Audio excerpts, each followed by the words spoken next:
Hello, hello, hello, everyone out there in the interwebs. Today, we are talking about designing domes and all of the incredible different facets and ideas that go into creating an amazing dome space. And Lance, can you go ahead and jump on? Hi And guys. I'll let you take it from here. Right on. Well, welcome everyone. We have a great panel here. Some very experienced panelists who many of you know. I thought before we jump in with the panel and introduce everybody, it might be good for me to just run over some dome basics so we have some common language here to discuss. Basics of dome design. There's a number of different kinds of full dome venues, also called 360 domes, also called digital domes, and a number of other things, XR domes. Probably the largest number are digital planetariums, followed by giant screen digital cinemas. There's a lot of pop-up domes all around the world that go up semi-permanent or temporary. Also, a lot of portable planetariums. Actually, might be more of those than anything. And there's full sphere. There's themed entertainment, theme parks, and all like that. In a dome, if it's a sit-down dome, there's also stand-up domes and lay-down domes. Some of the factors here in dome design are how you arrange the seats. Are they unidirectional? Are they concentric? Concentric really harkens back to the planetarium where the star projector was part of the star of the show almost, as it rose out of the elevator in the center of the theater. You have dome tilt. The reason for tilting a dome often is to bring it more into your field of vision. And as you can see on the lower right here, Disney and these flying theaters stack people vertically and tilted the dome nearly 90 degrees. You get the same effect if you lay down on the floor. If you're seated in a level dome, you have to lean back and look up to get a good immersive effect. Whereas when you tilt the dome down and stadium seating, you really have excellent sight lines. There's no heads in front of the screen, and you have a full hemispheric field of view. These domes can be multi-purpose. Many planetarium domes have permanent seating, chairs attached to the floor, but you can also have removable seating, and that allows you to have banquets or dance parties or cocktail parties or different sorts of events like that. Also, the whole idea here with the tilt of the dome, it also brings in a foreground where you have like a level horizon line here. So in other words, you have a horizon that is level with gravity for the attendees sitting or in the theater. And now you have a foreground below the horizon. Whereas here, you might just see the tops of trees unless you pull the horizon up or tilt the horizon up, in which case it deviates from gravity. Another choice is it's called various things, a vertical field of view or the vertical sweep of the dome. But basically, you can have shallower domes. If your eye point is here, you have the same basic field of view for the attendees, but you start to become less and less, say, what's the word? Normal. The screen is less and less normal, and of course, if it's a plane, this affects how the geometry looks as you move off axis. Another very important consideration are sight lines. You want, especially if you have a performer or if you have text or information up here, you want everyone to be able to see it. So you want to be careful that, you look at your sight lines and design the theater such that everyone's going to have a good view of the screen. There's also hyposphere or hyperhemisphere. This is where we extend dome down below, more than a hemisphere, if you will. And this can really give you a much more immersive effect. There's one system I worked on that had we projected on the floor. This was almost like a cyc all the way up, and the projectors were clustered and pointing through a little hole up here. But one of the considerations are sight lines. I mean, obviously, not everyone's going to have a view of all the imagery, but it does create an enhanced effect. And there are reasons for doing this, and there are planetariums like this out there, and we might hear more about that. Another design factor here are the dome screens themselves. There's nearly seamless perforated aluminum panels that have very long lifetime. There's fabric screens, which are held up with negative pressure. They suck up into place, if you will. And you have emissive panels, which are LED, and the LED domes are all the rage now. You get much higher contrast and brightness and really great color saturation. They're a little pricey, but some institutions are biting the bullet and going for it, and very happy with the results. Mobile domes, this is the negative pressure screen I mentioned that's held up with suction to get a nice smooth surface.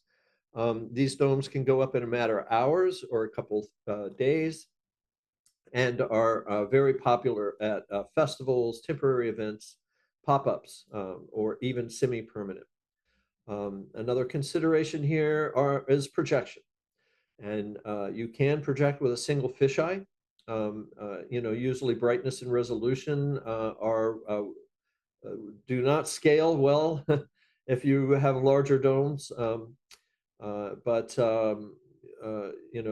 This is a lot of smaller domes will use fisheye projection. Dual projector fisheye. Now you can get the full res because the panels in these projectors are not 1-to-1 aspect ratio. So it actually fits better if you have two fisheyes and a single edge blend. Blending is a whole other thing we won't get into, but you have, there's masking of the projectors for blending. There's electronic blending, AutoCal with a camera in the room or multiple cameras. And then, of course, that really comes in handy when you have lots of projectors. I've done domes up to 9 projectors. I don't think I'll be doing that again, but and then if you're single lens fisheye, you can try to fit the entire dome master, we call it. This is a dome master grid. It's a fisheye frame, basically, equidistant azimuthal mapping, if you want to get technical about it. You can fit the whole thing in here, but you see all this is wasted light and wasted pixels. So if you instead only project on half the dome, or what we call a truncated fisheye, you don't get the image behind you unless you put a second fisheye projector in there with an edge blend through the zenith. But you have much better pixel utilization here. So and one thing in projection domes that you don't have so much in the LED, which is one reason why the LEDs are so awesome, is this loss of contrast through cross-bouncing light, scattered light. And basically what happens is when you project light here, the screen must reflect the light back into the eye of the observer. But because it's designed to reflect light, it also reflects light back onto itself. And that scattered light also goes to the observer. Fortunately, that light is attenuated a second time if we make the dome darker. So what we do is we darken the dome. You'll see 28% reflectance might be common in cinema theaters. You get up to 45% or even more in planetarium, star projector based domes, which is where you really run into a problem. But you can test this with a checkerboard, and the white light will scatter around the room into the black squares, and that's the ratio of luminance between these two, the white and all black. That's your that's your cross bounce contrast ratio, if you want to call it that. And if you get 12-to-1 contrast with a checkerboard, you're doing real good. And to get higher numbers, you have to have a very dark dome, way down to like 15%, 10%. and which means you need 10 times the brightness to compensate, which projectors are not cheap, as most of you probably know. Another consideration is audio. 5.1 is probably the most common in domes. 7.1, 9.1, you can have overhead speakers. There's lots of choices here, and people are experimenting with things like ambisonic. Atmos, you don't see a whole lot of domes. I don't actually know of any using ambisonic right now. I mean, Atmos or ambisonic, really. There's a couple ambisonics. But basically, you're putting speakers all around you and trying to move the sound around the room. What's interesting about Atmos is a lot of mixing studios have that capacity now. So you can find studios all over the world who have Atmos mixing capability, whereas ambisonic is not. You'll see that more in VR, virtual reality. The ultimate is wavefield synthesis, where we have an array of speakers around us, and we can simulate a point of sound coming from anywhere in the theater. So that point of sound could be like a mosquito next to one person's ear, you know. So cool stuff. I don't know that we need that. So let's get started. I'd like to invite up Bill Peters first to speak. Bill is been around for a while. He's a planner, innovator. I know him from Calgary's TELUS Spark Science Center. And he's pioneered advanced planetarium theater designs. And Bill he's an expert in this space. And I think Bill takes things from outside of the just the engineering design and really looks at the bigger picture when it comes to designing these theaters. So I thought it'd be great to start out with Bill. Why don't you come on screen, Bill, and introduce yourself and maybe give us your vision and your philosophy for designing domes. Ed, thank you very much. I really appreciate the opportunity to be here. I see one of my close colleagues has also joined, and that's Ian McLennan. And in fact, as far as dome planning goes, I don't think I've worked on a dome project that hasn't also had Ian involved. My role with respect to domes is as a planner. And so what does a planner do, and how is that different from what Bill Chomick does as a designer, as an architect? Well, the usual short quip that planners use is we help the client develop everything they need to know before they hire the architect. Well, it's always better if you're working with the architect from day one, but there is this body of knowledge that the architect needs to build a dome or to renew one. A lot of renewal going on right now. And you need things like how many seats of these wonderful dome forms that you just showed, Ed, which dome form do you need?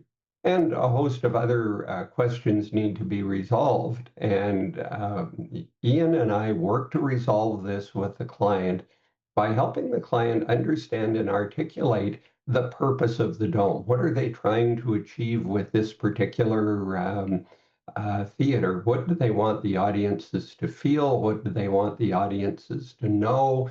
What type of experience will it be?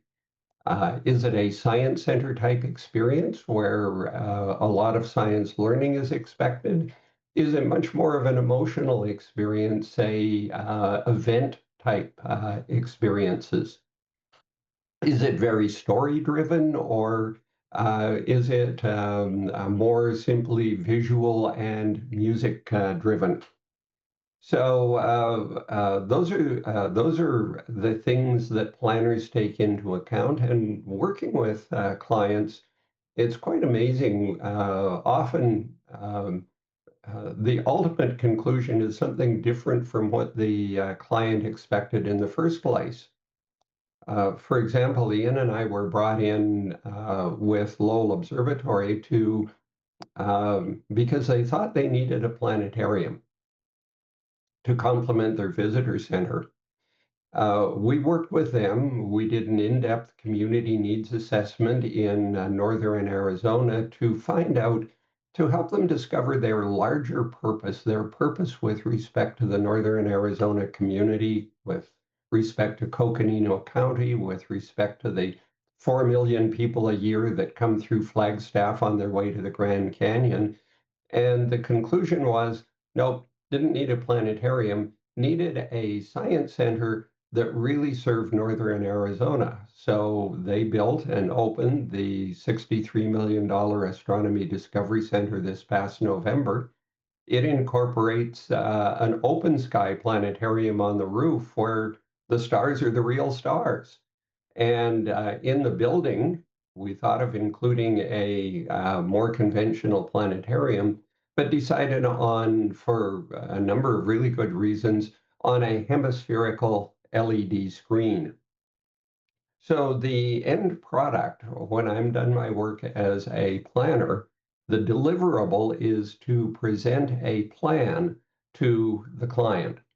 And then this plan serves as the basis for all further decisions about programming, about the form of the theater, and those sorts of things. So it acts as an architectural brief for design, and it acts as the basis for writing the detailed requirements for a planetarium system for the technology that's going to go into the theater. And Ed, your presentation really emphasized that we're living in a golden age of planetarium theater technology right now. It is really very, very remarkable what the technology enables us to do in immersive spaces. Even a decade ago, we were struggling with brightness, we were struggling with contrast. We were struggling with to make the technology fit the room form, and today we can have bright theaters with projection. There's still a bit of a struggle with contrast, but with some careful planning, the contrast issues can be managed. Of course, LED domes largely, but not entirely, eliminate backscatter and give us huge advantages over projection technology if they're designed correctly.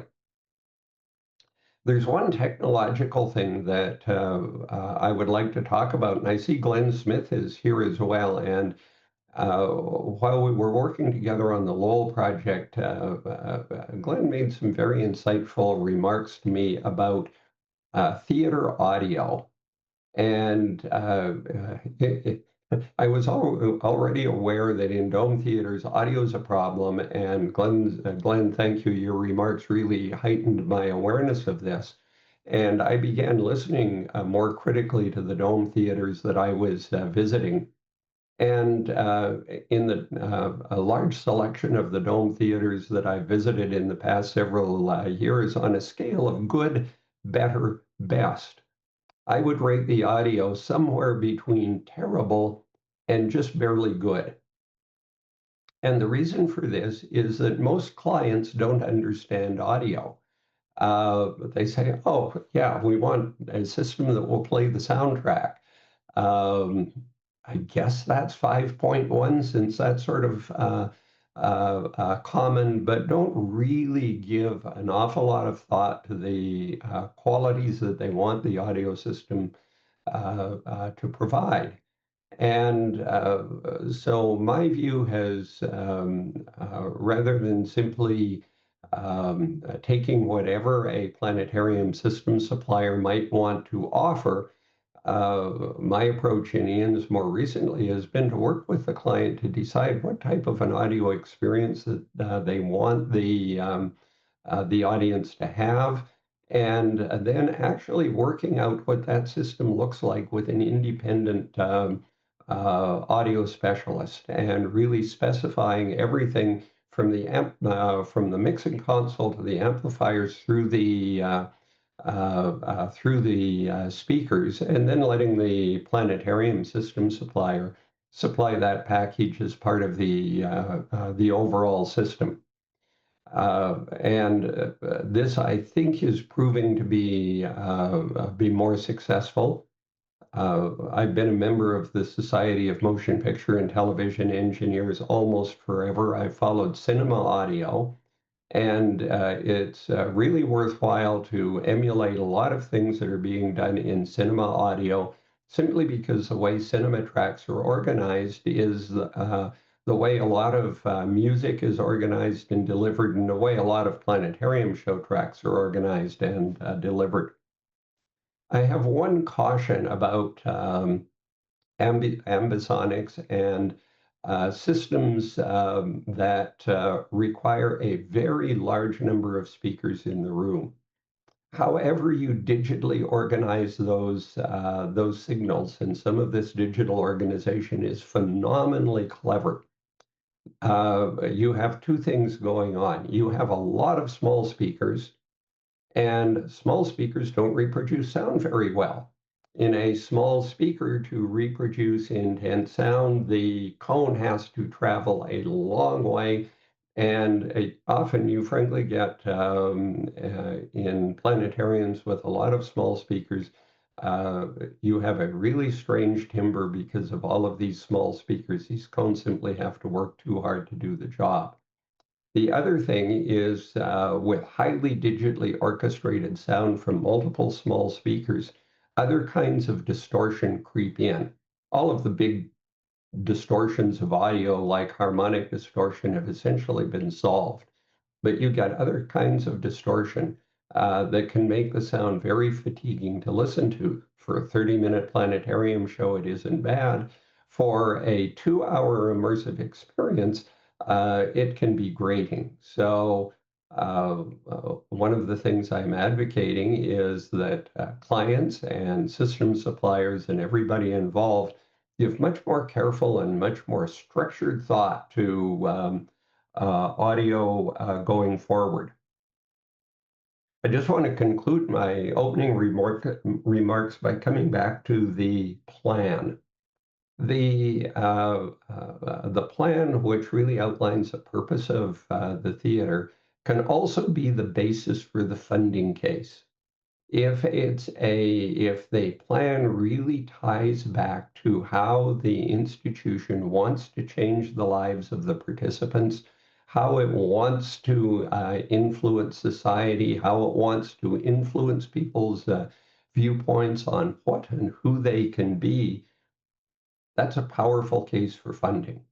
So the case for funding is not so much about the technology, it's about the experience, it's about how this changes people. And when we think about the fact that probably the majority of those 1,900 domes in the world that Ed spoke about are run by nonprofit or nonprofit-like organizations, the reason that a nonprofit exists is to bring some benefits to its audience, to its recipients of benefits. And if we can articulate very clearly what those benefits are, then we have a tremendously powerful case for support.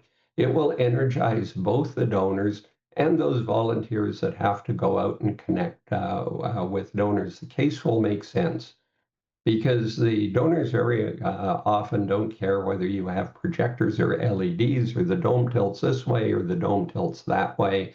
They care about the effect that you will have in society. So it's really, really important to come back to that fundamental purpose and then plan from that purpose down into the case for support and the technology that will drive the experience.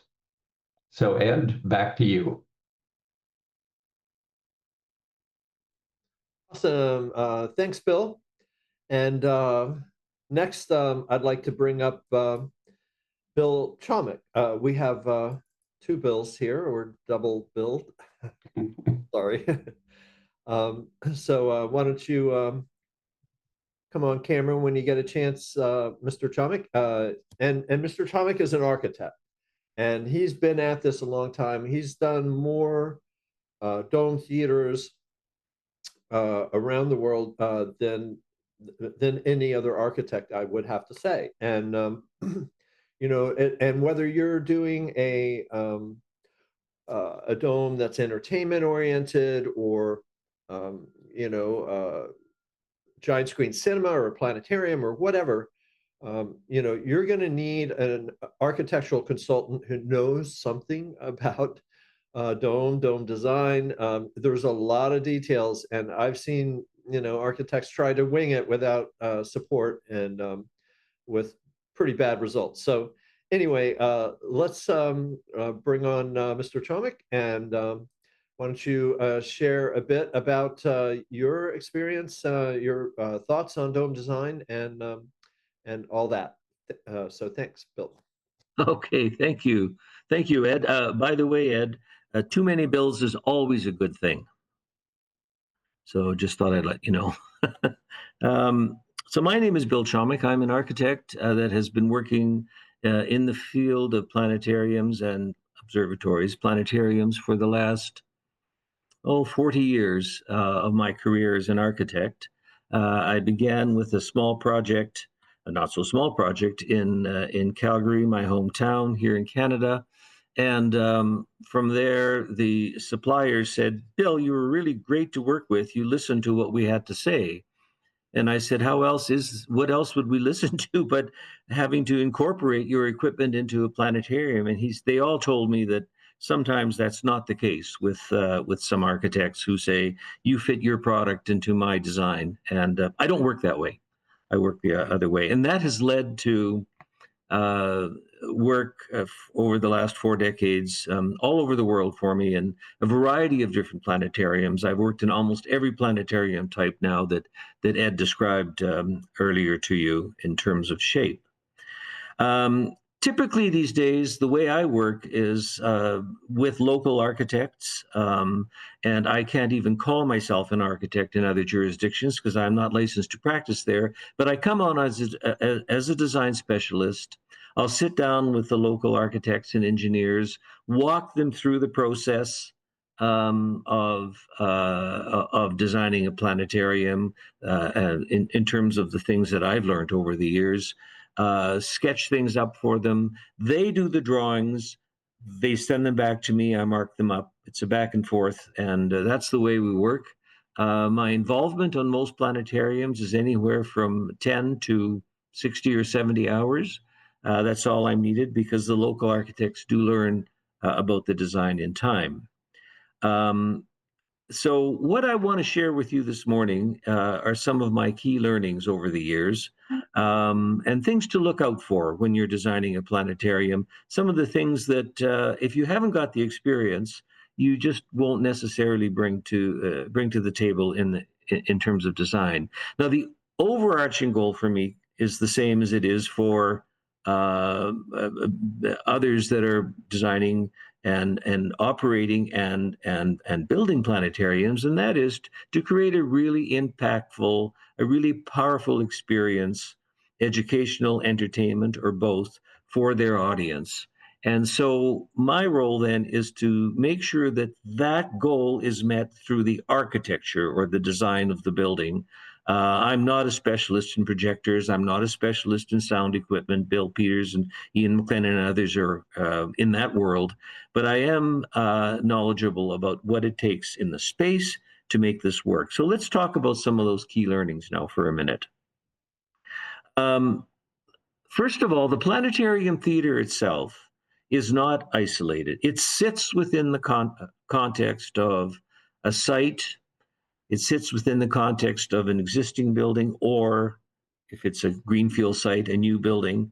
And so one has to understand that the clarity of circulation and the experience before entering the theater is a very, very important thing. And so preparing for that experience is critical. And that is done in a variety of different ways. First of all, in small planetariums, there may or may not, or in any planetarium, there may or may not be a pre-show experience. There may or may not be a gift shop, a cafe, a hub, if you will, or a lobby. All of these things vary depending on the client's size, the client's program, and the plan that Bill Peters talked about earlier. But in any case, understanding that before you enter the theater, it's really important to get a sense of how to create an architectural experience before you get into the theater itself. Whether you're pinching the space and then exploding it when you come into the theater, whether you're creating a really dark environment, so when you come to the theater, you are in an environment already where your eyes are used to the dark, and you're not going to trip on the stairs as you go down and so forth. That's all important. The first impression when you walk into the theater is critical. And the way we do that, the way we create that ambiance in the theater is by making sure that the circulation system, or how you go to your seat, is very, very clear. It's important to understand that going from the top to the bottom is more dangerous for the audience than going from the bottom up. And we've had experiences where people have actually fallen as they come in because it's so disorienting. Remember, a dome doesn't have a horizon line. So when you walk in, it's like, oh my goodness, all I see is this round thing and the seats, whether it's a flat planetarium or a tilted planetarium. Understanding where you might go if you're in a wheelchair is very, very important. So that clarity of circulation is important. That first impression of the theater is important, of course, and that's often created by a lovely cove light around the dome and some very ambient lighting through the seating and so forth. Now, the seating is another thing that really, really is an important aspect, and it needs to be studied more than almost any other kind of seating. Theater seating has to be studied. And we're looking at things like, what is the seating angle? And how do those seating angles change as you move from the center or the front, depending on whether you're in a flat dome or a tilted dome, to the back of the theater? And getting those angles right is really important. And we do that by drawing those seat angles and making sure a person that is laying in that seat or sitting in that seat has a full view of the dome. Legroom is important. And if there's a stage, for example, particularly, view lines are important. So there's nothing more disturbing in the theater than seeing somebody's head in front of you that is blocking part of your view. So as an architect, we do those what are called sections through the building to make sure that everybody in those seats that is laying down is not going to get impacted by somebody else's head if possible, or a guardrail. The show experience, for example, how can it be driven by the architecture? Well, you should be able to hear a pin drop in a good planetarium. So acoustically, the sound has to be amazing. And the way that's done is typically by completely eliminating what is called reverberation or noise within the space. And the way we do that is by ensuring that there are soft sound-absorbing materials both outside of the theater dome itself, on the outside of the inside of the building, and within the theater itself. Of course, people will absorb a lot of the reflective sound, but also the building materials do. So we typically use on the walls of the inside of the theater, we use sound absorbing equipment and materials, of course.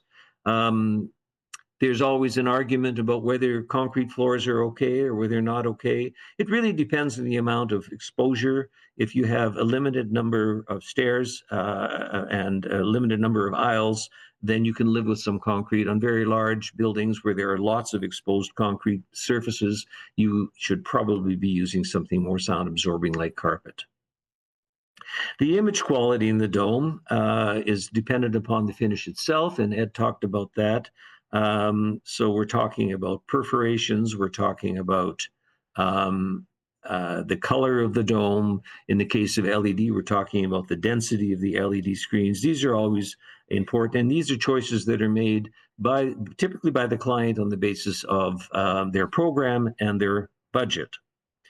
The other thing that we want to avoid is reflectance inside the theater. So when the projectors or when the LED screen is alive, there is a lot of light that is bouncing around within the space. So you want to ensure that the inside of your theater has dark surfaces that are non-reflective.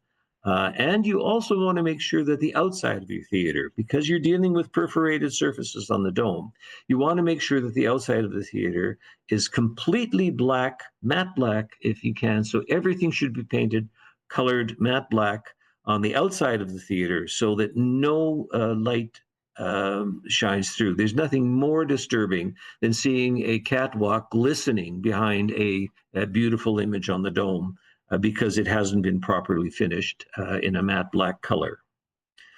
The exit signs have to be placed so that they're carefully placed so that they minimize their interference as well. The other thing that can interfere with your viewing is your stairs. If you don't light your stairs properly in a tilted dome theater, they can be disruptive as you're watching the show. So basically what we try and do as architects is see nothing but possibly the children sitting next to you dimly, and nothing more than just the image on the dome. The other thing we want to try and do is keep the other distractions out of the way, like control rooms, for example, which are becoming less and less common, but they are still needed in most planetariums. And those control rooms should be out of the way so you don't see somebody sitting at a desk working away at the show. And now, of course, with technology, this can all be done remotely with a docent coming to the front of the theater and just simply using an iPhone or a device like that. There are some other things that I wanted to talk about as well before I end here, and that is other considerations that need to be taken from an architectural perspective. One is airflow. In a theater, it's very important to ensure that you have a comfortable environment, temperature-wise, probably 70 to 72 degrees, if you can maintain that Fahrenheit. And the easiest way to do that is to drop the air through the dome, which of course is perforated, both in a LED context and in a dome context. Drop that air through the dome and pull it in underneath the seat if you can. That is the most comfortable way of doing that. So air is important, and we spend a lot of time with the mechanical engineers ensuring that that's there, but you can't have noise generated by the airflow. So the way we do that is we have these large diffusers that come in below the air as it's coming in, and those diffusers gently drop the air through the space and don't create any noise whatsoever. You need to have ample room for servicing and cleaning the dome behind the dome, that is between the back of the dome and the outside surface of the exterior wall. There should be at least 5 to 7 feet of space, because in that space you have to not only move around and potentially work on the dome on maintenance items or cleaning items from behind. You also need to install speakers in that space. You have to install sprinklers, and I'll get into that in a second. You have to install air diffusers in that space. Sometimes there are moving ladders. You have to install portable ladders into that space. So that's very, very important. And quite often, when that space is pinched, when it's less than a foot, for example, it really, really becomes difficult to service your dome. Let's talk about sprinklers for a second. Yikes. These are almost the worst culprits in terms of dealing with the jurisdictional authorities. And when I say jurisdictional authorities, I mean the building inspectors and those that are giving you a building permit, because they all want the sprinklers to come through the dome so that they go directly onto the audience below. They don't realize that, in fact, the domes are perforated and water can come through them. Now, because there is a screening issue with sprinklers, what we have to do is we have to install more sprinklers than necessary to get the volume of water coming through the dome. But in almost all but one case, in my experience of over 40 planetariums now in my career, we've been able to convince the jurisdictional authorities to allow us to put those sprinklers behind the dome. In some countries, we have to do pressure sprinklers that come in from the side of the dome in the space below the dome. A couple of more things, and I'll be done here, and that is work lights. We have to ensure that there are work lights behind the dome, and those work lights come on, of course, when the dome needs to be serviced. The server room, which contains the servers for the computers, should be in close proximity to the control room in your planetarium. And I think that I've heard the figure 100 feet is about maximum you can go with those runs before you start impacting. But the important thing is that the individual working in the control room during a show, or the individual with a phone or with a device of some kind that is sitting at the back of the theater, operating the theater, can easily, without interrupting the audience, go to the server room to deal with the problem if there happens to be one. And the final thing I want to talk about is avoiding guardrails if we can. The difference between a handrail and a guardrail. A handrail is something you hold onto as you're walking down a set of stairs or coming up a set of stairs. A guardrail is there to protect you from falling over. What we want to do is avoid all guardrails if we can in planetariums, and there are some great tricks. One of those is to ensure that the seat backs of the seat in front of you are high enough so that they meet code, which is 2 feet in, a little less than 2 feet in the United States, or 610 millimeters in Canada and Britain. And so if you know all of these little tricks, and you know the distances that you need from the back of the seat to the front of somebody's knees and the seat beyond, if you know how to deal with using the seat backs as a way of dealing with guardrails as you're coming down the stairs, you can avoid guardrails completely in your theater. Those are some of the things I wanted to share with you today. One more thing in my notes here I see, and that is noise is a big issue. And by noise, I don't mean reverberation. I mean noise coming into the theaters is usually a big issue. You want to ensure that you've got appropriate massing in your building so that you, when a train goes by or when a plane flies over your building, there's enough massing there so that the STC, that is the sound transmission class of the exterior envelope of the building, is good enough to keep those noises away. As I said, you want to be able to hear a pin drop if you can in a really good planetarium. So Ed, that's my presentation, and I'd certainly be open to all kinds of questions if people have them. Thank you very much. Thanks, Bill. Awesome. Yeah, those darn sprinklers. I know there's tables for the amount of water that'll go through perforated panels that I remember looking at. But I also wonder about LED domes. Like what is water coming through those, spraying those panels with water is probably take them out, eh? It's a risk, but there are new strategies out there in terms of dry systems. They're very expensive, but they do the trick. But LED technology is so new that the architectural world, the building world, has not caught up to it yet, unfortunately. Yeah. The bigger challenge for the pop-up domes is they're not perforated, and there's just a big fabric screen overhead. So, Correct.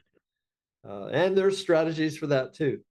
Thanks, Bill. And next, I'd like to bring up Joyce Town. Joyce, oh my gosh, she worked at Boston Museum of Science for 6 years, Franklin Institute in Philadelphia, the Fells Planetarium there for 13 years, and I know her from Spitz, which is now part of COSM, where we worked together for many years as well. And Joyce's focus has been on the educational institutions, a lot of smaller classroom planetariums, which really is a whole different sort of a space. from the larger institutions like science centers where you have, generally much larger domes, public shows versus a teaching environment. So Joyce, why don't you come on screen and introduce yourself and share some of your wisdom, and then after which we'll go into open Q&A. Great. Thanks, Ed. Thanks for having me on here. You betcha. I'm an independent consultant working out of the Philadelphia area, and I've also been in domes my whole career, which is a long time. I I get to work. I have the screen technology background and teaching dome background, but I do get to work with a lot of institutions like colleges and high schools, and in some cases, it's renovations and upgrades to an existing dome. I do that in addition to some new project planning. But like Bill Peters, I'm a planner, and like Bill Chomick, I work to help people avoid costly mistakes in their design and technology. These days I have a lot of sites asking for help making their domes multi-use, multi-curricula spaces, flexible spaces for lots of kinds of events. And the reason is so they can get maximum use out of the spaces and not have them just, one purpose oriented. I do get into branding with most of my project clients. Branding is very, very important for any theater, and even for planetariums and museums. What you call this theater is going to probably stick, and it's going to affect the way your clientele, your customers, your members think of the space, and also what they think the content is going to be.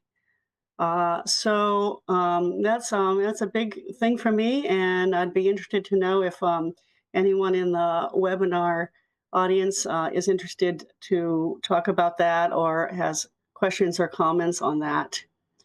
I work on projects in the areas of value engineering, sometimes ADA aspects, let me know if your project needs any help.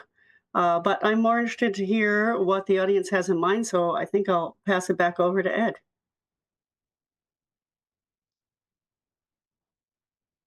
Well, why don't we bring everybody up? And we do have a lot of questions here. If you have questions, pop them into the Q&A box. It's a little button at the bottom of your Zoom screen, and we'll do our best to address them. Some of the questions here are pretty specific, so we'll give it our best shot. And I should also, point out that DomeFest West, we really cast a wide net. We're building bridges between education, entertainment, themed entertainment, both, but also, learning from the planetarium community. Planetariums have been around now for what, 100 years, and there's a lot of knowledge in that space, and planetariums have been incubators for ultimately for things like the Madison Square Garden Sphere, which came from originally from Obscura Digital, who was also came out of Pacific Domes, which is a pop-up dome provider. And but the edge blending technologies originally in the mid-90s came out of military flight simulators. So it's all cross-pollinating here. So if you have questions, about an entertainment project, I've been working the last number of years in the entertainment space with immersive projection domes. So between all of us here, we have a lot of knowledge, a lot of experience. So let's jump in. The first question from Alton Glass, which kind of relates to his other question below. He says, nice presentation. Any price points on these or recommendations for pop-ups that can scale? Alton, I'm not sure if the group here has a lot of experience with pop-up domes, but I can jump on that. There's several pop-up dome providers out there, all the way from OmniSpace 360 in Austin to Lumen and Forge in Vegas. My company, Vortex Immersion, has done a lot of work in this space. We're sort of pivoting away from the pop-ups and more into developing permanent venues. Yeah, just do a web search out there. There's, Fulldome Pro, there's a lot, but, you can get a pricing on these systems specifically from the various manufacturers, and they do vary. You can easily get up into $1 million plus systems for larger domes, 70-foot, 90-foot, 120-foot domes. You go much larger than that near a construction project. I wouldn't call it a pop-up anymore, but mostly these domes are steel, geodesic steel frame with a heavy vinyl cover and the negative pressure screen, and brings a whole raft of challenges ranging from acoustics, to fire suppression and like that. Feel free to ask more. You also had a question about any business modeling documentation on doing this to know the type of investment required. So I think Bill Peters on the larger dome systems, or Joyce on the more educational facilities would both be good people to maybe ask to address that. You guys want to take a crack at? Aren't there systems out there that have over a wide range of costs, right, guys? Well, maybe I can head in there. The standard business modeling technique is you look around and say, are there benchmark places or benchmark examples or suppliers that have done this that I can get business data from? Specifically the capital costs, or in a pop-up, how much does it cost to lease one of these things, install one of these things, strike one of these things. In an operating sense, how much does it cost to run one of these things, and what's my probable revenue scenario? And unlike a franchise thing, where there's lots of data out there, this isn't McDonald's. Almost all of these are more or less unique setups. You actually have to wade in and do the business modeling work. I have a book on my shelf of business modeling for accommodations. Ton of information on that. People have been building hotels since ancient times. Not so much with the domes, and typically some fairly customized and usually fairly smart business modeling work needs to be done to get something that you can rely on and have confidence in. Great. And how about you, JT? You want to take a stab at what are these facilities typically costing these days?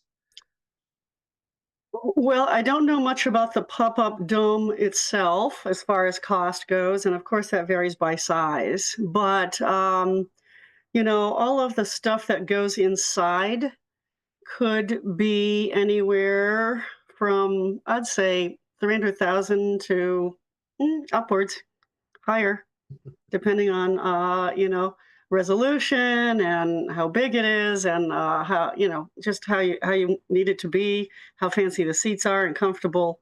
So a lot of projects between 350,000 and 700,000.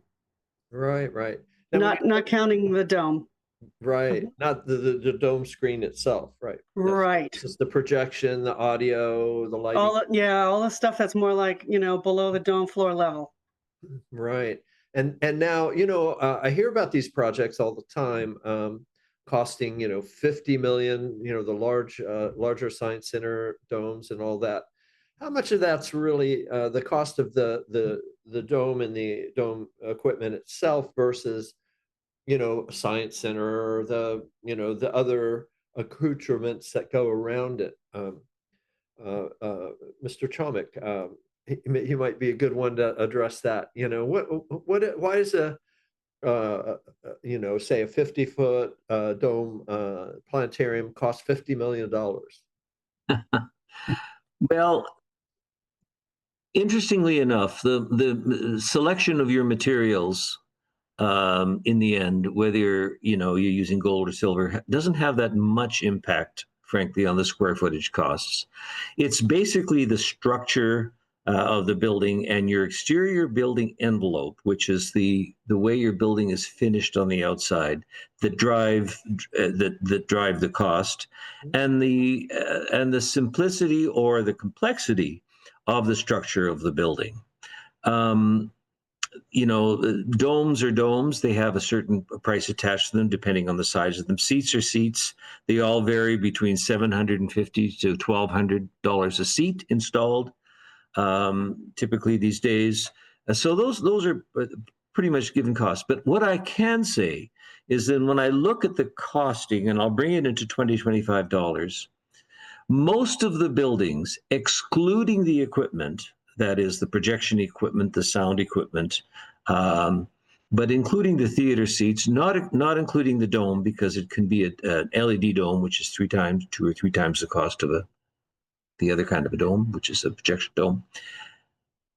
They're ranging between $400 and $800 a square foot, depending on the complexity of the building, depending on the site conditions. For example, if you're building on a slope, it's going to cost you more money than if you buy a flat site. If you're building on land that is boggy, it's going to cost you more money than if you're building on land in Colorado where there's bedrock 2 feet below the earth, with the ground surface. So yeah, between 400 and 800 has been my experience. If you're going to go really, really fancy, as we did, for example, at the National Music Center, where there is a theater. It's not a planetarium theater, but there's a theater that can go north of $1,000 a square foot, but nothing less than 400 from my experience. Got it. I know there's some themed entertainment projects, like theme parks can 1,200, 1,500 a square foot, but they're rigged out with lots of bells and whistles. Correct. Yeah. Very good. Well, let's move on. Matthew Dougherty says, what is ballpark price for an LED dome? What is the dollar metric, like dollar per square foot for like a base system? Are there diameter quantums? Like, I guess, like if you go to a larger diameter, suddenly the price, and now, I'll point out that LED domes are fairly, up and coming thing. Some of the pricing is maybe still even sort of settling down, but we have COSM, we have RSA Cosmos with Minolta. We have, trying to think of who else is doing the LED domes, but there's a handful of them out there, and people are loving it. So it looks like that's going to be a trend, at least on the high end. So any kind of pricing metrics you said might be 3 times the cost of projection, Bill? Right. Yeah. Bill Peters, you probably have a better handle on the differential between LED and projection domes in terms of them, because we treat them as a piece of equipment in the building. We don't treat them as part of the architectural expression. Right. Yeah, I would. I hesitate to give a rule of thumb, a ratio between projection and LED domes, both because they are new and the field is dynamic. And answer a question like this one, I would say, go talk to a dome supplier. The RSA, SIA, Skyscan in Europe, COSM, they're all very, very willing to talk about this. and they have recent experience from their installations and can give you the best current idea of that sort of ratio or what you're looking at for an LED dome.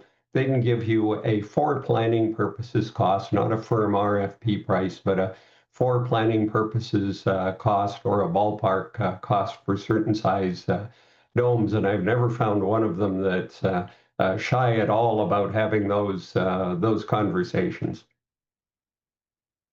Correct. That's great. That's great. Yeah, by the way, if you look in the chat, Stephen Powers is saying he's happy to provide info on business modeling, CapEx, operational costs from actual results at Wisdom. And Wisdom was a 5-dome installation in LA, arts and entertainment, I call it. There's a lot of knowledge and wisdom here just in this group. But yeah, the LED, I've been saying maybe even a factor of 4 for the LED domes. But, when you factor in the cost of a perf aluminum screen, that's not cheap either, so maybe 2 or 3 might even be more like it ultimately. And prices are only coming down, tariffs notwithstanding, I suppose, in the US here at least. Well, something that a lot of our clients are looking at is they're looking at longevity of projectors, which is about 20,000 hours, and LEDs have a theoretical lifetime. We haven't lived with LED dome screens long enough to know for sure, but their theoretical lifetime is probably around 100,000 hours. I'm a little suspicious of that because we have a lot of LEDs working together and there are heat issues and that sort of thing, but that seems to be sort of the conventional wisdom. And we have to factor in, there's other electronic components that can fail in less than 100,000 hours. With conventional televisions, we've had horrendous problems with bad Chinese-made capacitors over the past decade. And now the Chinese electronic component suppliers have learned how to make good capacitors. Are they up to 100,000 hours? We don't know. But the real question here that a lot of clients are asking are, can we save money on life cycle maintenance if we buy an LED dome? And because we don't know the true life of LED domes, I'm very cautious about that.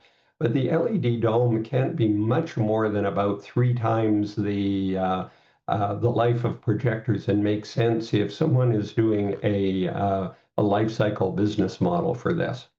That's a really good point. If you have to change out your laser light source and your projector 4 or 5 times over the lifetime of your facility, that starts to change the equation a little bit.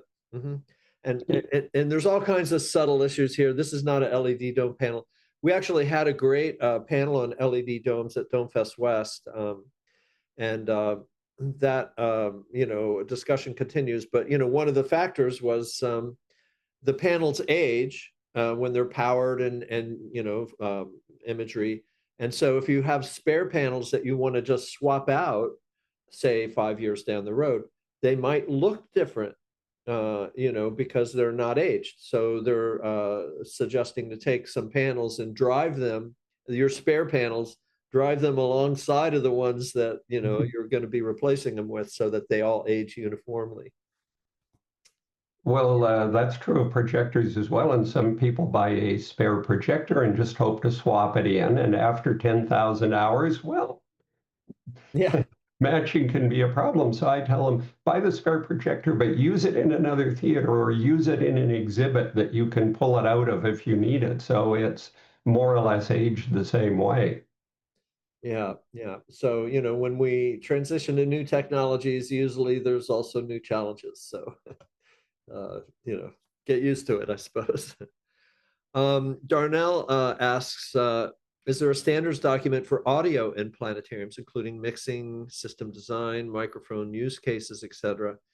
And I'm just going to comment on that because There's really not good standards for anything in planetariums I know of. The Giant Screen Cinema Association has the DIGS standard, but I'm not even sure how much that goes into some of these issues with theater design.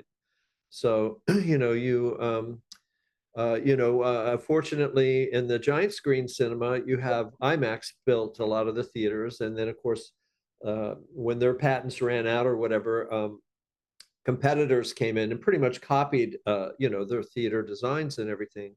So you have this, template that everyone's trying to conform to, whereas planetariums, I don't have never really had anything like that that I know of, other than, like Spitz has the Spitz standard sort of theater, and ENS has their standard sort of theater. But I don't know. What about standards for audio and other stuff too? Well, as I became more and more aware of bad planetarium sound, sometimes just plain awful, I reached back to my experience in cinema, and there are very good standards for cinema. The reason we have THX is because Steven Spielberg and others found, 20, 25 years ago, cinema sound to be terrible. Basically, people building theaters were putting in whatever. And so they began, and they found out that you couldn't just write technical specifications, frequency response, overall distortion, and that sort of thing. Audio and our audible system is too complex for that to work. So they began qualifying components. And if you wanted to match the THX standard, you had to buy certain components for a certain sized auditorium. So I recommend, when planning a planetarium, to look at the cinema standards for a similar size theater. This will get you over at least having speakers that are good enough to fill the room, that are rated for that space volume. And the only other speakers that are rated for that space volume are PA speakers, which I find people that aren't knowledgeable saying, oh, it's rated for that room, we'll put it in a planetarium. Well, fine, but it's not rated for cinema use for some very good reasons. And you can basically call up QSYS or JBL or some other suppliers and say, I need a 7.1 system for an auditorium this size, and overrate it a little bit because the theaters have to punch through a solid dome as opposed to a vinyl screen. And you will get a good, competent, listenable system. I like 7.1 because 5.1, there's a lot of material out in 5.1, but you want a couple of height speakers. And so I would put the 7.1 speakers as front height speakers rather than as rear speakers. If you want to build an Atmos compatible theater, build a 7.1 system and make provision to add some additional speakers later. And get good big speakers at every location rated for the room volume. If you adopt basically a cinema approach and standard, that again protects you from the fact that everybody thinks they know audio, but they really don't. Yeah, for sure. And audio is I don't know, I call it the bastard child in planetariums and dome theaters. Often not much attention is paid to the audio versus projection and other things. But then, aside from just the audio, there's the acoustics of the theater itself. And I know you mentioned sound absorbing material, behind the screen. The pop-up domes can be notorious for bad acoustics, and there's actually different choices of fabrics. I've used in the past a micro suede. They call it a brushed denier, and that is very good at absorbing the sound and reducing the reflections. I've done events in inflatable structures that were a thick vinyl PVC type material that you blow up with, revolving doors to hold the positive pressure in.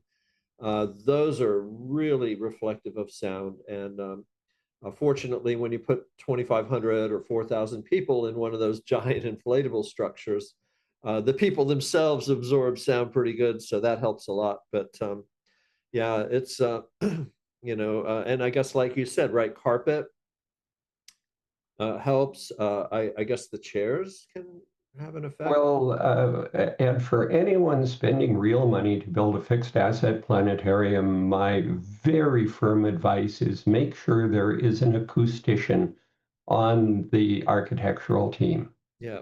I've run into one instance recently where one group was building a theater and they said, oh, we don't need an acoustician. We'll just copy what they did in this theater over here. That theater is terrible. They didn't hire an acoustician either.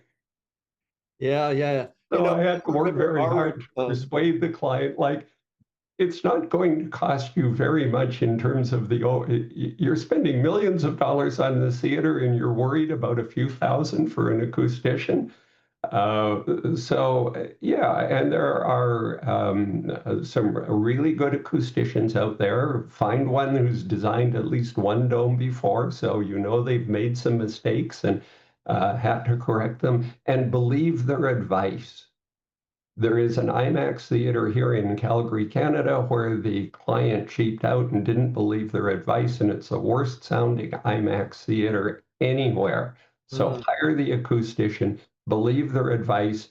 The fraction of the total budget that you will spend on acoustic materials is trifling, and it's nothing that your audience will necessarily comment on, but it can really elevate the audience experience and the satisfaction with the overall show experience. Mm, mm. Yeah, that good advice. The acoustician. I mentioned Arup is an engineering firm that I've worked with in the past, and they were actually able to, in a CAD model of the theater, with some characterization of the acoustic materials in that theater, they were actually able to simulate the acoustics in the theater. You could place a sound source anywhere in the theater and then sit virtually anywhere in the theater. And they actually had, I guess it was like an ambisonic sphere that you sit inside and it simulates what it would sound like from that seat, all the reverberations and everything.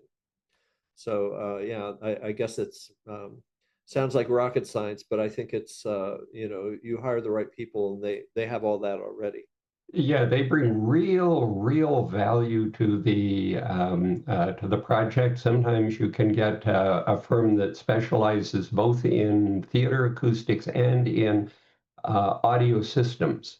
And if you do that, then you can do an even better job. You can use the cinema model, but do an even better job of selecting the systems, getting the right sound equipment in so that you can tune the systems and take care of all of the time delay and the interference issues that add theater to the space and that add distortion to the space, and distortion increases audience fatigue. Mm. Yeah, yeah, and I guess tuning the audio system after it's been installed is one of those key things that doesn't always get done right either. Yeah. Well, yeah, it needs an expert to tune it. And since I'm a big fan of having a system that right from the amplifiers through the speakers comes from one supplier. So all of the components work together, and then use an audio specialist who's trained to tune that supplier's systems in a cinema environment. And that makes a huge difference because of this focus that there's been on cinema sound over the past 25 years. Yeah, yeah. And JT, I know you probably very experienced in value engineering. When you have clients who are like, "Oh, that I can't afford, it's cost too much," Yes, So it happens all the time. yeah, yeah, yeah. So you end up having to choose systems that are more affordable, and then what are you compromising as a result? Yeah, exactly. And in some cases, the site would want to save some money for, post warranty or for content, and even for staffing and training. So I can't forget about those aspects. Yeah, important stuff. Okay, on to the next one. How do you reduce reflection of the superstructure of the dome? This is from Darnell. When it's already painted black. Well, no, I don't know that, and I assume we're talking about the screen here. I don't know that any screens are painted black. The idea is to have a gray, neutral density color that has a reflectance. I mean, you can get very technical into this stuff because screens can have a specular component. In other words, the light will skim off or reflect off the surface and it looks shinier. That's not good. So you want what's called Lambertian scattering surface that scatters equally in all directions. Now, ideally, we'd have microstructures that only reflect the light into the eyes of the audience and not back onto the dome. I don't know of any dome screen manufacturers doing that currently, but when you get the screen reflectance down to in the 20% numbers, you start to get pretty good contrast.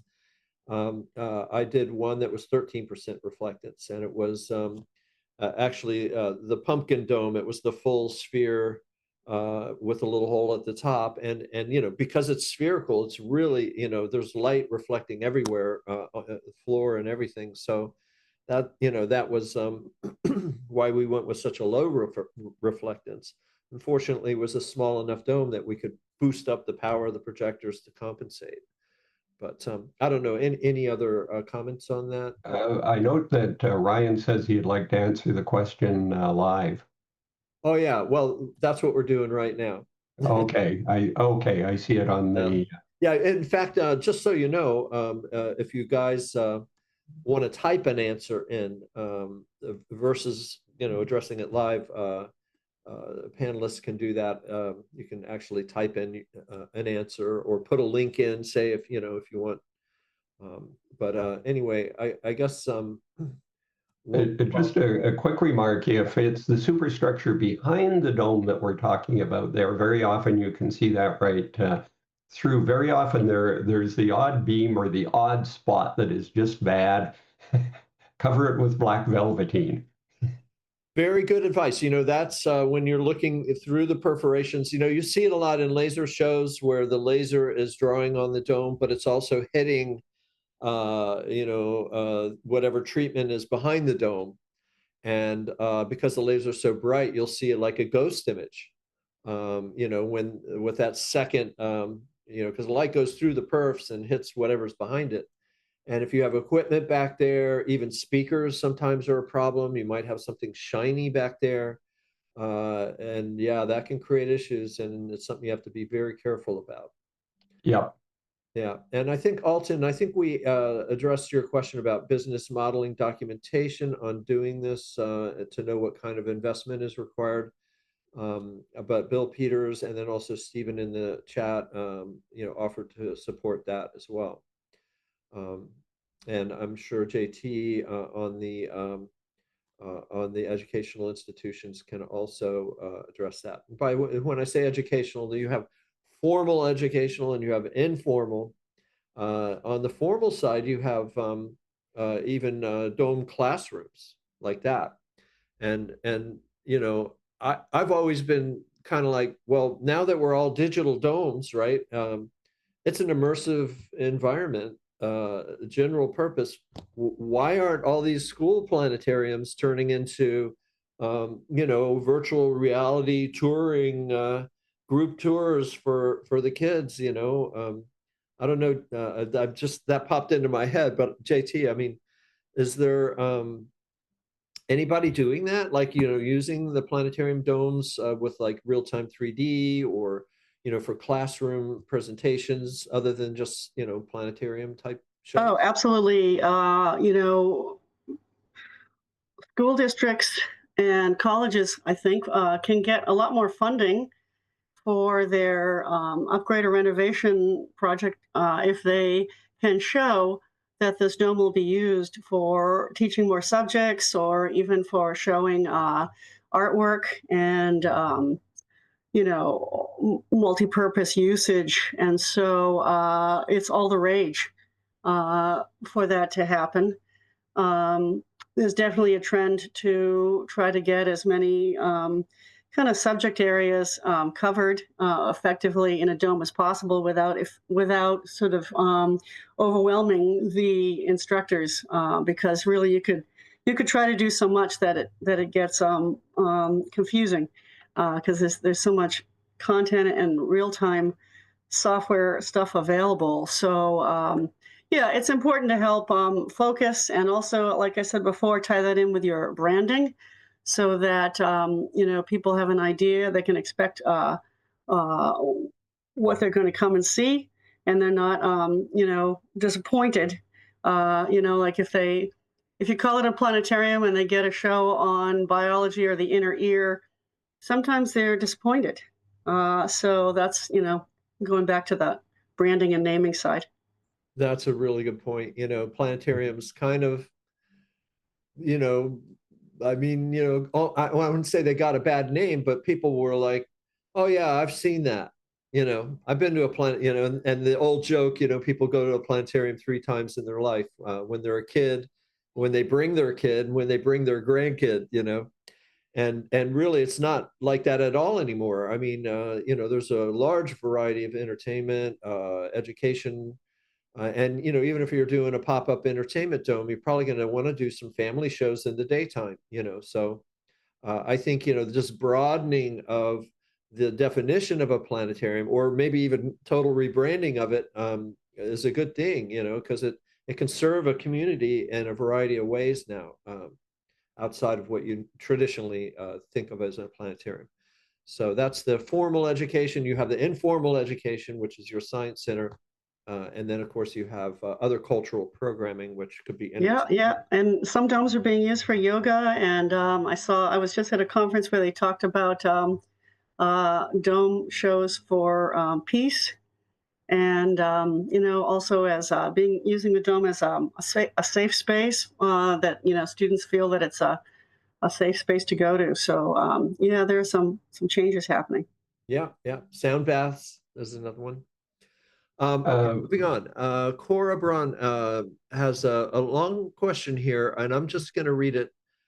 In unidirectional planetariums, flat and tilted, the sweet spot likely lies somewhere between 30 and 45 degrees, and that's the sweet spot on the dome where you want to capture everyone's attention, that assuming the audience is reclined in their seats. But given that human vertical field of view can span around 120 degrees vertical, it actually, your field of view is, if you're seated normally or standing, down more than up even, So it's quite obvious that the lower edge of the dome remains visible for the audience, which can distract from the immersive effect.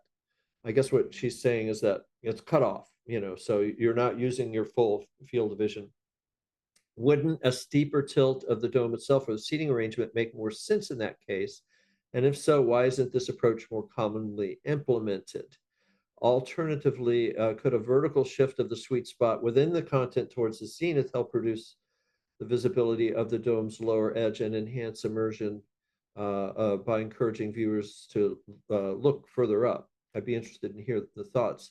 And I'll just jump in because in my opening presentation, I looked at a variety of scenarios, and yes, if you're seated normally, tilting the dome 90 degrees maximizes your field of vision, both down and above and all of that. But in that case, you have to stack people vertically. And so your rows go vertical. You need stairs or other way to access those different floors. Disney and the flying theaters do that. But you don't have a sense of togetherness, right? It's not a theater anymore. It's a theme park ride. It's an attraction, right? When it comes to tilting the dome about, and Mr. Chomick can address this better than me, but when you start tilting the dome and the seating deck beyond a certain point, the building codes, you can't get around. You can't have stairs steep enough. And I think 30 degrees is kind of it. I think the sphere might be a little more than 30 degrees on those back, the 406, the rows up there, maybe 33 or 35. I was trying to measure it with an inclinometer in my phone. But Bill, I wonder if you can comment on that tilt. Like how much tilt can you get before it's not a theater anymore? Yeah. You're stacking Correct. vertical. All right, so that's my life.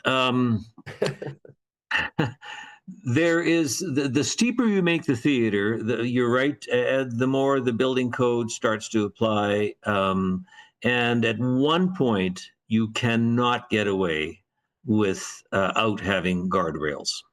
And once those guardrails are there, and that's usually in excess of 24 degrees, once those guardrails are there, that guardrail impacts the viewing plane. So you see a line. And if the guardrail happens to be a cantilevered glass rail instead, which is possible, it contains you. It feels more containing. Number one, there are some reflections, especially because the seating is typically curved, so you do get cross reflections. Bill, let me just jump in. I want to clarify. When you say guardrail, you're talking about not the handrails going down the stairs, but you're talking about in front of the seat. Correct. Because the head of the person in front of you is below your floor level, and there's nothing keeping you from falling over, the person in front of you, right?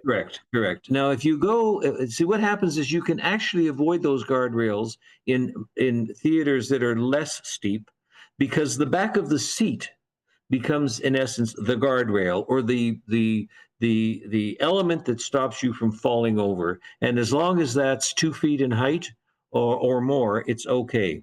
But think about this. Theater seats are made, they're pre-manufactured. They come in standard sizes. So if you need to get a higher back in order to create the guardrail, if you will, then you're into a custom seat and your costs go up. We have done that in theaters. We have used companies like Ski and Figueres and others to make customized seats for us so that we get the guardrail effect. But honestly, once you go past 24 degrees, which is the IMAX angle typically, once you go past 24 degrees, as they did in Valencia, Spain, Calatrava designed that planetarium, you're into guardrails right away, and suddenly you have all of these things, guardrails and seats and more rails and more handrails and more this and more that. The whole place becomes a bloody mess, frankly.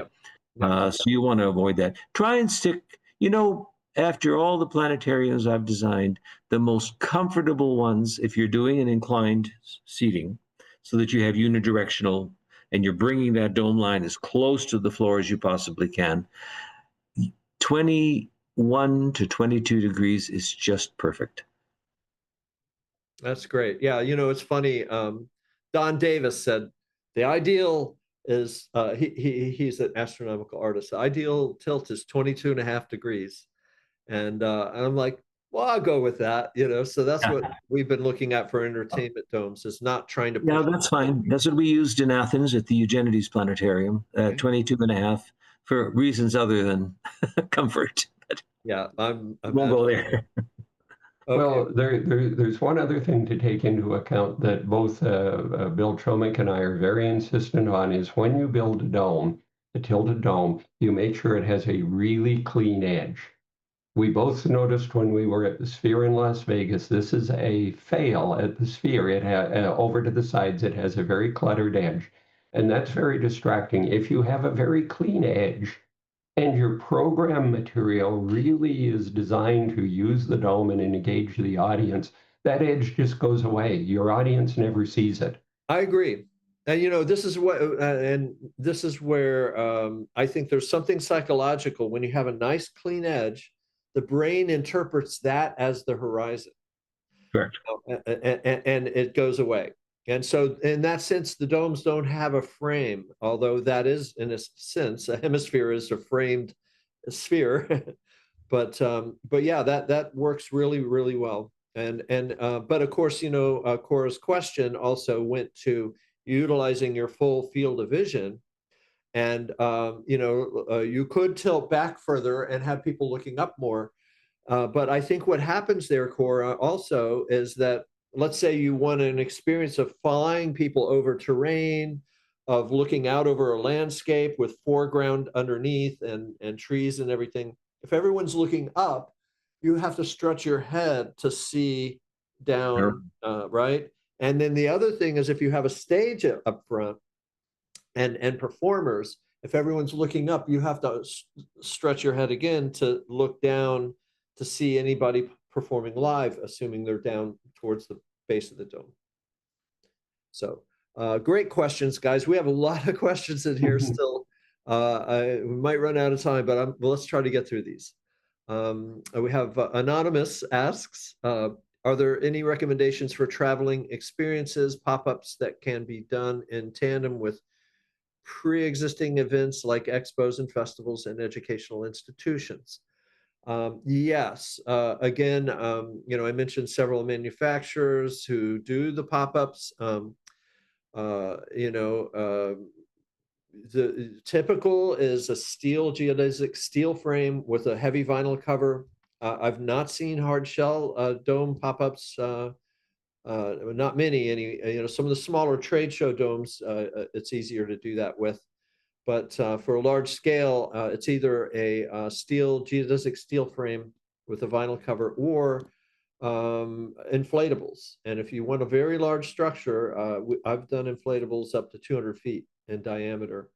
And, those, it could take a few days to put up, and 40 laborers and 250,000 pounds of sandbags, if you're wanting to do that, but it is doable.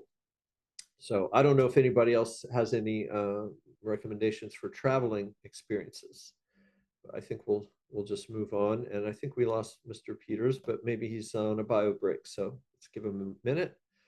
Cora also asks, are there any portable or modular seating solutions you'd recommend that strike a good balance between comfort, dome optimized viewing angles, and quick removability for flexible space usage?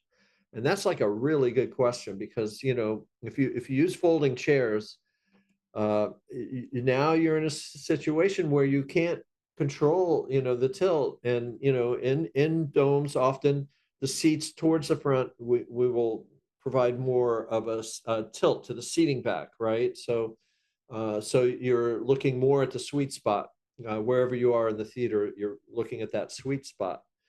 But if you're putting in removable chairs and most likely a level dome, a floor to do that, I actually don't know of any chairs that would allow adjustable backs to them like that. I don't know. Anybody have any recommendations there?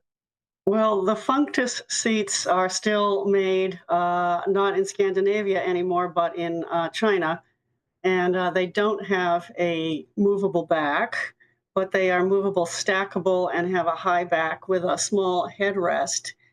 They're used in 20 or more US planetariums, but people develop a love-hate relationship with them for a couple of reasons, which I could tell people later offline. But I could put a little bit of contact information in the chat for that. Yeah, feel free to pop that in the chat. That would be great. We're all, what I love about our Dome community, Dome Fest West conferences, you really get this feeling of camaraderie and sharing, open sharing of information, I think most folks in the biz, I mean, you can go right up to them and ask them, hey, do you have a recommendation or a link or whatever? So thanks for that, JT. There are systems out there, people that retract into the floor. They're expensive, but they're there, and we're using them on a project that I'm working on right now. And there are 3 or 4 companies in the world that make those, including Figueres. So basically, what happens is the floor is the back of the seat, if you will, and it's flat, of course, and you can bring tables into the space and portable chairs for banquets, et cetera, or you can take all of that away, and the seats can do one of 2 things. They can either pop up, and their angles are predetermined already, and come back into the floor system, or they can actually rise up as well, and you can get a unilateral situation. That doesn't work the best in flat dome theaters because your horizon line is too high. Or the bottom of the dome is not there unless you have a hyposphere, which we're working on as well as we speak. So, make a long story short, the systems are out there. We just finished one in Alaska along the coast for a cruise ship terminal, where the seats actually come out of the wall and they go back, so that they can use the planetarium in a flat floored context for performances, for cocktail parties, etc., or they can actually pull these seats out. Now, they happen to be bleacher seating in this particular context, which is not all that comfortable, but you certainly can move forward and move back easily because your own body is doing that. However, I have installed seats that go back into the wall that have backs and sidearms on them as well.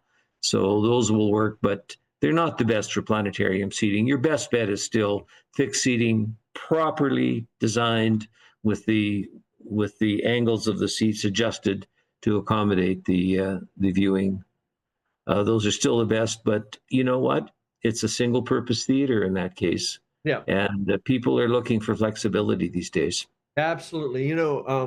I've grappled over this over the years, because it's like the tilted seating deck and everything is optimal for field of vision.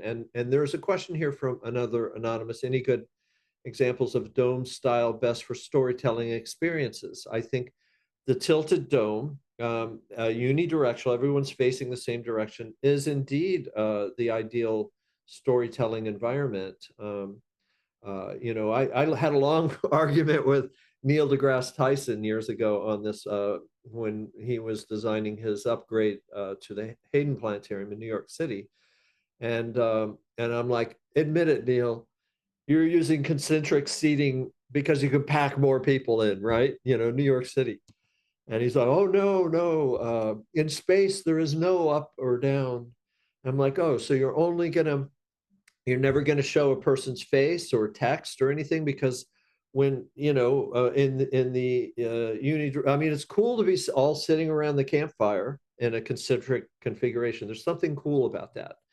But your field of vision includes the audience on the other side of the room. So now you're bringing the audience into the theater space. And a storytelling environment, really, you want the lights to go out and the theater to disappear.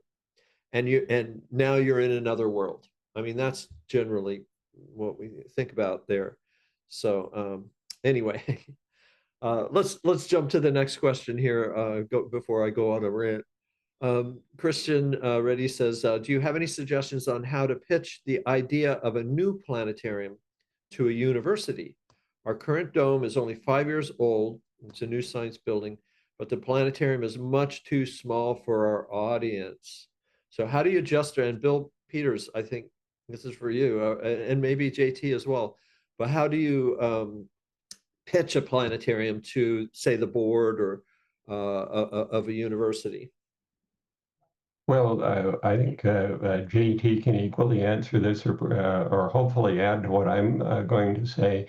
But you have to build the case for it. You have to have a plan that shows what a larger planetarium is really going to do for the university, what its impact on students is going to be, what its impact particularly to handle enrollment is going to be, because senior administration is all about numbers. I've done university strategic planning at a pretty high level, and you'd be amazed at how much about numbers it is. You have to look at enrollment, you have to look at course capacity, and you have to, as JT was saying earlier, look at the multiplicity of uses. Can you use it equally for geophysics along with astrophysics?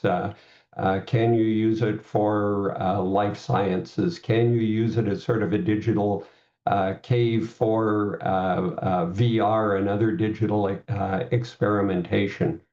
Are those good curriculum or town and gown uses for it?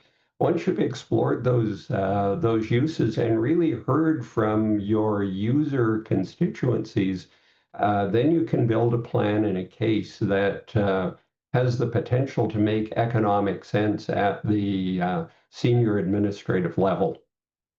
No, that's great. And the shows that Worlds has been distributing, Miss America Beatifica, they've been selling out theaters on a regular basis, and that's not always the case with planetarium programming. So that's where, oh wow, you could accommodate, if you had a larger theater, you could accommodate more people. I mean, it's there's reasons to have a larger theater for sure. And there's JT. We'll kick it over to you, and Lynn Tomlinson is asking specifically. Maybe JT has thoughts about branding and the multiple and interdisciplinary uses of Planetarium Dome. Well, I do have thoughts, and but I think I'd rather tell you directly. I'd rather share them directly with people. So if you want to get in touch with me offline, planetariumconsulting.com. Very cool. Well, and feel free, guys, to put your contact info, websites, whatever, into the chat. I think we'll probably be winding it down now, but let's see if there's anything here. I had a few questions, which I didn't need to ask because we had so many from the audience, which is awesome. But let's just ask about the future. I mean, where do you see this all going? We have the sphere, we have COSM now, which is a very different kind of beast. The COSM domes are kind of breaking a lot of the rules that we've been talking about here, cutting mezzanines into the dome screen, and they have table service. It's a little has a sports bar on steroids kind of vibe. Of course, they're doing entertainment programming as well, including the Matrix, the movie. So, I mean, talk about alternate types of programming. Any final thoughts on the future of domes? You think we're going to see domes, a new wave of building new domes? What's coming?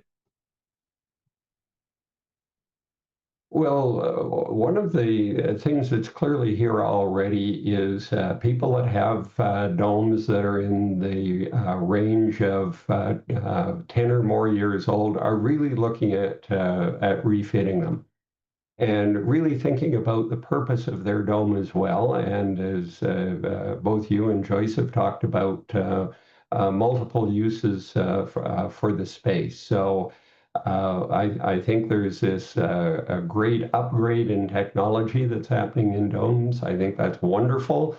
So that's certainly one trend. There's another trend, Ed, that you just spoke to, and that's about COSM and the sports bars. Among some of the real long-range thinkers in Hollywood for a long time, the real question is, how can you put your audience more in the center of action? This is why Chris Nolan uses IMAX. This is why we have Dolby Atmos. It's to put the audience in the center of action. And enough Hollywood luminaries have gone to Griffith Observatory to look at the dome and say, the dome may well be the ultimate solution for putting the audience and giving them a shared experience as opposed to a VR goggles experience right in the middle of the action. So I think what COSM is doing is really the leading edge of that convergence. Very cool. Mr. Chomik. Well, another thing that we're seeing with some of our clients, I can't name them, but is really out of this world experiences in planetariums, where people are, and the economics are baffling, but where people are actually flying through the space, tethered in some way. Um, we're seeing some experimental stuff coming into the world these days, which wasn't happening before. The other trend that I'm certainly seeing, and it has to do with just increased revenue for your planetarium, is how many different things can we do in this planetarium, and what's it going to take to get there? In terms of all kinds of accessories, projection system, alternatives, et cetera, et cetera. So, multifunctional space and unique experiences is what I'm beginning to see as trends, in addition to the ones that Bill Peters talked about. That's great. And I would add, we talked about trying to optimize the theater for all things. I got I hit a point where it's like, you're always compromising. You can have a tilted section and a level section, but then, you don't, I don't, so I finally came up with, okay, we need dome plexes, multiple domes.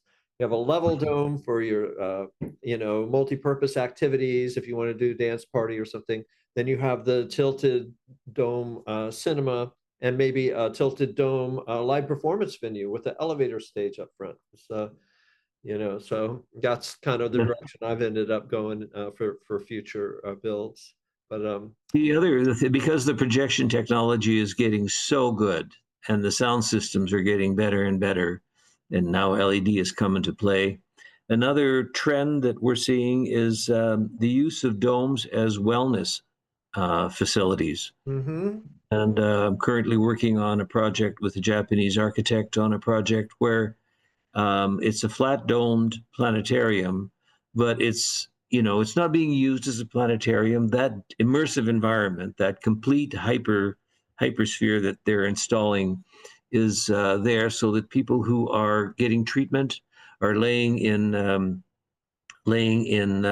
beds in the middle of the space, and they're in a forest, or they're floating through space, or they're swimming with the dolphins, whatever the case may be, something very, very kind of bucolic, if you will. Yeah, digital spa. Yeah, I see the trend. I can't help but notice the trend of domes having students or even community members develop content or visuals in some way. The tools are not impossible to come by, and it gets people involved with the dome in a way they've never been before, bringing their content in, bringing art in, or even scientific visuals. And there's also a trend towards getting the community more involved in new ways, and having them be better linked to the Dome Theater.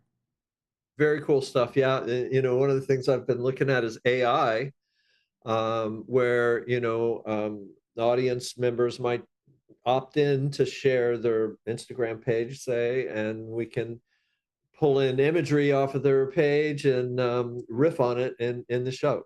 So like, there's some really cool things that could be doable like that. I love what you're saying, Joyce, about JT, about audience participation. Getting people more engaged.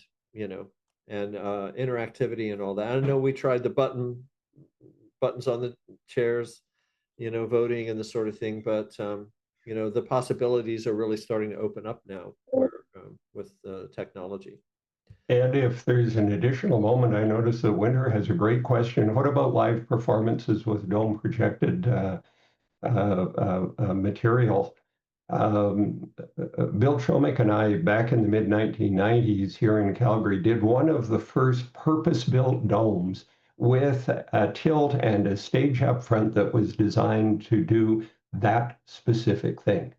And I can't tell you how passionately Ian McLennan and I believe that combining live performance and live presenters with dome materials, how very important that is.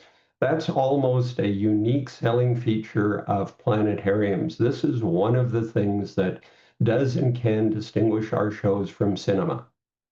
And so building a room that really formats a live presenter well is, I think, fundamentally important. It's much easier to do today with current technologies than we've ever done before. In fact, in the theaters that I've operated since the mid-1990s, I've banned anyone speaking ever from the console except to make an emergency announcement. Even if it's to welcome the audience, the presenter is always well formatted, well trained, and very professional, and out in front of the audience, making personal contact with the audience. And it's that personal contact that can be a really powerful differentiating factor between what we do, particularly in the nonprofit science center and planetarium world, and what happens in other much more technologically driven and impersonal media. That's great stuff, Bill. And thanks for that question, Winter. Hope all's well for you there in Norway or wherever you are. Just to wrap this, the live performance element is something that is rarely thought about in dome theater design. And you want things like stage lighting and audio reinforcement for live. You might have half a dozen mics if you have a band playing or something. What I'm looking very closely at is designing for live theatrical performance with a video mapped elevator stage that can push up into the theater with props, where you seamlessly blend the set on the stage with the essentially a set extension into infinite space projected on the dome. And how do you combine those together? And there's all kinds of issues, as you might imagine, not the least of which is the stage lights splashing onto screens and this sort of thing. But I think this is going to be a future live performance venue for a wide variety of content. Opera. Imagine an opera singer tethering down on rigging in the sky with diaphanous dress blowing in the wind, and sort of thing. Yeah, we're gonna have a lot of fun with this. So Ed, I just might want to add, it even becomes more magical because the audience doesn't know that in a projection dome that's a perforated dome. If you put actors on the other side of the dome and light them up during your performance, and they go, effect. "What the heck?"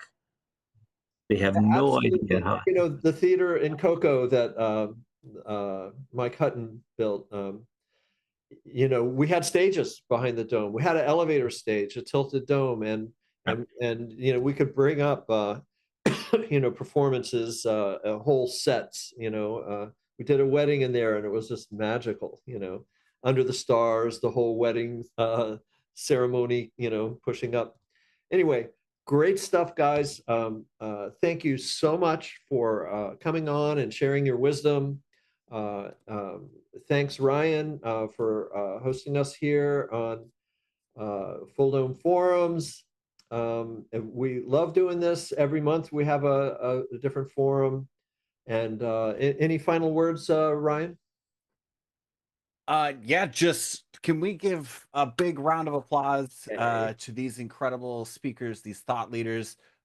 Just your little reaction there, it would be beloved. But in general, this has just been another dynamite forum. This is exactly why we do this, getting a whole bunch of incredibly smart people together to just nerd out to the benefit of the industry.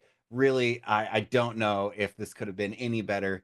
And yeah, just thank you to Ed Lance putting this all together. And then, of course, Bill, JT, and Bill. So thank you. Thank you. I do want to invite everybody as we are wrapping up here to check out our next Fulldome Forum, which will be coming up July 10th. We're going to be exploring interactive Fulldome explorations and different really cool things that are happening there. We've got Carrie that heads up LIPS, Michael Schultz, who works in the Planetarium, and then also both David and Brittany from the U.S. Space and Rocket Center talking about their fantastically innovative Unreal Engine driven programs. So that will be coming up in a little under a month here on July 10th. But yeah, just one more time, huge thank you to all of our speakers today. And yes, do not fail to follow up with them. Their details are in the chat, and you can also find their LinkedIn on our website. Past that, everyone, take care. Have a great summer. Stay dry, stay cool, and we'll see you again real soon. Thanks for jumping in, everybody. See you. Bye. Bye-bye.